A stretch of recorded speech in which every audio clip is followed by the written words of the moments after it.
9,000 જગ્યા 24,000 પગાર અને ફોર્મ માટે લાંબી લાઈનો। આંગણવાડીમાં ભરતી માટે ફોર્મ ભરવાની છેલ્લી તારીખ 30 ઓગસ્ટ છે। જી હા મિત્રો, નમસ્કાર, welcome to my YouTube channel. મિત્રો, તમે જોયું આંગણવાડી ફોર્મ ભરવા માટે કેટલી લાંબી સમગ્ર રાજ્યમાં લાઈનો જોવા મળી છે, પરંતુ આજે એક મુખ્ય સમાચાર મળી રહ્યા છે કે આંગણવાડી કર્મીઓના જે પગાર વધારો જે હાઈકોર્ટની જે ખંડપીઠ દ્વારા જજશ્રી દ્વારા જે આપવામાં આવ્યો છે તે પગાર વધારો સપ્ટેમ્બરના વેતનમાં ચૂકવવામાં આવે તેવી એક માંગણી કરવામાં આવી છે અને મુખ્યમંત્રી શ્રી આપણા માન્ય મુખ્યમંત્રી શ્રી ભૂપેન્દ્રભાઈ પટેલને તેની લેખિત કરવામાં આવી છે। બરાબર છે। 1 એપ્રિલથી એરિયર્સની અમલવારી કરવામાં આવે તેવી પણ માંગ કરવામાં આવી છે મિત્રો। એટલે કે જે તમારું ઓગસ્ટ મહિનાનો પગાર છે તે સપ્ટેમ્બર મહિનામાં જે આપવામાં આવે છે ત્યારથી જ પગાર વધારો આપી દેવામાં આવે, આવી માંગણી એક અગ્રણી દ્વારા કરવામાં આવી છે। આ માંગણી કોના દ્વારા કરવામાં આવી છે, કેવી રીતે કરવામાં આવી છે અને તેની શું અસર થશે તેના વિશે આપણે વિગતવાર જોઈશું। પણ એકવાર મિત્રો ચેનલને જરૂર સબસ્ક્રાઇબ અને વિડીયોને લાઈક કરી દેજો કે ગુજરાત હાઈકોર્ટમાં ડબલ જજની બેન્ચે જે આંગણવાડી વર્કર અને હેલ્પરના પગાર મર્યાદા વધારી છે, જો ઓગસ્ટના પગાર ચૂકવવાથી અમલવારી કરીને સપ્ટેમ્બર મહિનામાં ચૂકવાતા ઓગસ્ટ મહિનાના વેતનમાં આપના સામાજિક કાર્યકરે રજૂઆત કરી છે મિત્રો। બરાબર કે જે તમને આંગણવાડી બહેનોને જે ઓગસ્ટનો પગાર જે સપ્ટેમ્બરમાં આપવામાં આવે છે, બરાબર, તેની સાથે પગાર વધારો આપી દેવાની આ ખૂબ જ સચોટ માંગ કરવામાં આવી છે મિત્રો। બરાબર, આ સમાચાર કચ્છ આવૃત્તિમાંથી લેવામાં આવ્યા છે।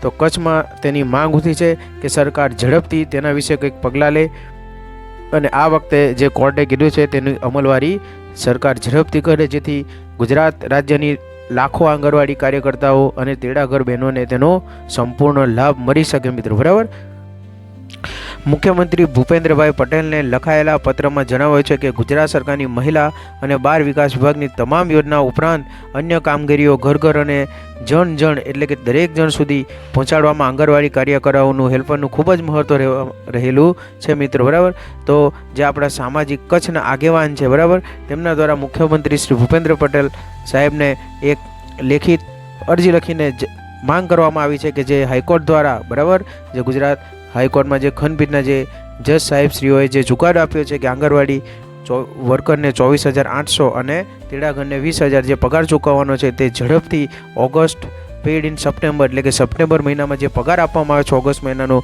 ત્યારથી જ અમલવારી કરવામાં આવે। બરાબર, આપણી આંગણવાડી બહેનો છે તે ખૂબ જ સરકાર માટે અને સમાજ માટે ખૂબ જ અગત્યનું કામ કરી રહી છે। તો તેમના માનદ વેતન વધારવા માટે ગુજરાત હાઈકોર્ટમાં દાદ મંગાઈ હતી, તમને ખબર છે, બરાબર।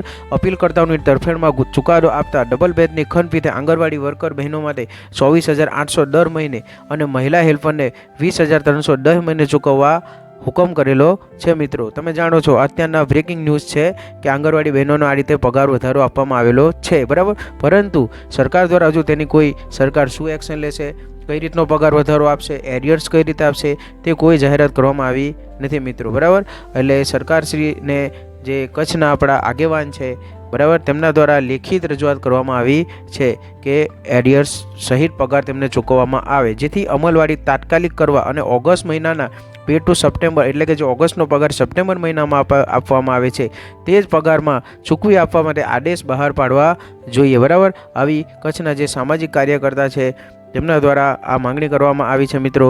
તો આ એક ખૂબ જ સારી માંગણી છે જેથી જેની અમલવારી સમગ્ર રાજ્યમાં થાય અને તમામ આપણી આંગણવાડી બહેનોને એક સારું એવું સમાજમાં સ્થાન મળે, તેમને સારો એવો પગાર વધારો મળે। બરાબર છે। વધુમાં જોઈએ તો સામાજિક કાર્યકર ઈશ્વર ઘર ગુસાઈએ એટલે કે જે આપણે જે આ માંગણી કરવાવાળા જે સામાજિક કાર્યકર્તા છે તેમનું નામ છે ઈશ્વરભાઈ ગુસાઈ, વધુમાં કહ્યું છે કે સપ્ટેમ્બર 2025માં પગારમાં ચૂકવી આપવાના આદેશો બહાર પાડશો અને 2025ની 1 એપ્રિલથી એરિયર્સનો તફાવત પણ ચૂકવી આદેશો ફરમાવશો, આવી લેખિત માંગણી કરવામાં આવી છે મિત્રો। આંગણવાડી બહેનોના વર્ક ફ્રન્ટની વાત કરીએ તો તેમને બાળ વિકાસ એટલે કે બાળકોના પોષણથી લઈને બાળકોને રમાડવું, તેમને ભણાવવું, બરાબર છે, તેમજ આપણે જોઈએ તો મહિલાઓ સશક્તિકરણ અને સરકારની તમામ યોજનાઓ જન અને ગામ સુધી પહોંચાડવાની તમામ તેમની જવાબદારી રહેલી હોય છે મિત્રો। ખૂબ જ નિષ્ઠાપૂર્વક કામ કરતી આપણી આંગણવાડી બહેનો માટે આ પગાર વધારો ખૂબ જ ખુશીના સમાચાર છે અને આપણી સંવેદનશીલ સરકાર જે મુખ્યમંત્રી ભૂપેન્દ્રસિંહ પટેલને આ કાગળ લખવામાં આવ્યું છે, જોઈએ તે તેનો શું જવાબ આપે છે એટલે કઈ રીતે નિર્ણય લે છે મિત્રો। આ તમામ સમાચાર કચ્છ ન્યૂઝ